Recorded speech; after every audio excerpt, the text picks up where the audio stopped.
ایسی سنگین صورتحال میں نجم الدین نے فراخ دلی، بلند حوصلے اور اسلامی رواداری سے کام لیتے ہوئے کچھ دن کے لیے عماد الدین زنگی کو قلعے میں پناہ دے دی۔ پھر بڑی رازداری کے ساتھ عماد الدین زنگی کو کشتیوں کا ایک بیڑا فراہم کر دیا۔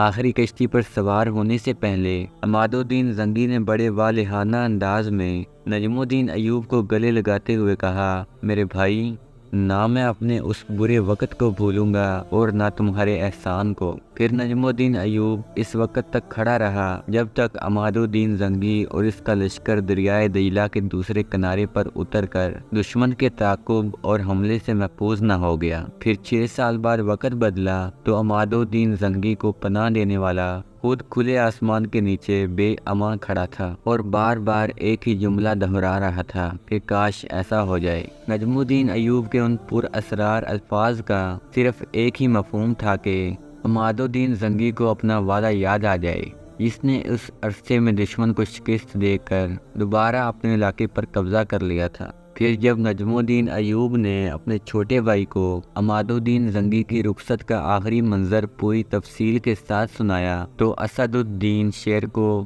بے ساختہ بول اٹھا، آزمائش کی اس گھڑی میں سلطان کے ظرف کو ضرور آزمایا جائے۔ ڈرتا ہوں کہ کہیں وہاں سے بھی ناکام و نامراد نہ لوٹا دیا جائے۔ نجم الدین ایوب نے اداس لہجے میں کہا، عیش و اقتدار بہت بڑا فتنہ ہے۔ جب انسان اسے حاصل کر لیتا ہے تو اپنے برے دنوں کو اس طرح بھول جاتا ہے جیسے اس پر کبھی کوئی مصیبت کی گھڑی گزری ہی نہ ہو۔ آخر ہمارے پاس اس کے سوا چارہ بھی کیا ہے؟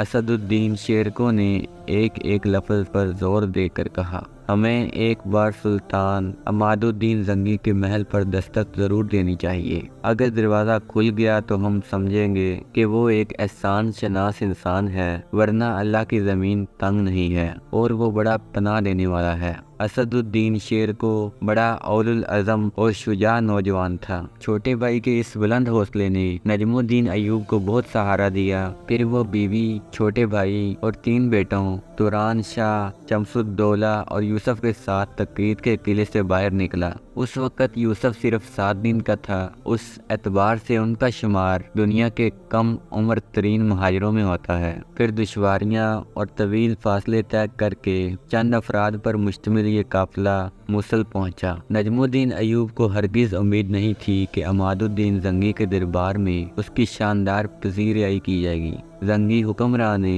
تخت سے اتر کر نجم الدین ایوب کا استقبال کیا اور بڑے والہانہ انداز میں اسے گلے لگاتے ہوئے کہا، خوش آمدید میرے بھائی نجم الدین۔ پھر عماد الدین نے اسے اپنے تخت کے قریب وزیروں کی صف میں کرسی پر بٹھاتے ہوئے بآواز بلند کہا، تم امن و سکون اور عزت و فراغت کے ساتھ موصل میں رہو۔ اس کے بعد زنگی حکمراں نے اہل دربار کی طرف دیکھتے ہوئے کہا، سورہ رحمان کی یہ آیت مقدسہ تلاوت کی جائے، احسان کا بدلہ سوائے احسان کے کچھ نہیں ہے۔ یہ اس واقعہ کی طرف اشارہ کرتا تھا جب در بدر کی حالت میں نجم الدین ایوب نے سلطان عماد الدین زنگی کو چند روز کے لیے تقرید کے قلعے میں پناہ دی تھی۔ بدبختی کا زمانہ گزر چکا تھا اور اب خاندان ایوب پر خوش قسمتی کے گہرے سائے پڑنے لگے تھے۔ سلطان عماد الدین زنگی نے نجم الدین ایوب کو اپنے مقرب درباریوں میں شامل کر لیا تھا۔ خانہ بدوشی کی زندگی سے نجات پاتے ہی نجم الدین ایوب اپنے بچوں کی تعلیم و تربیت کی طرف متوجہ ہوا۔ اب یوسف 4 سال کا ہو چکا تھا۔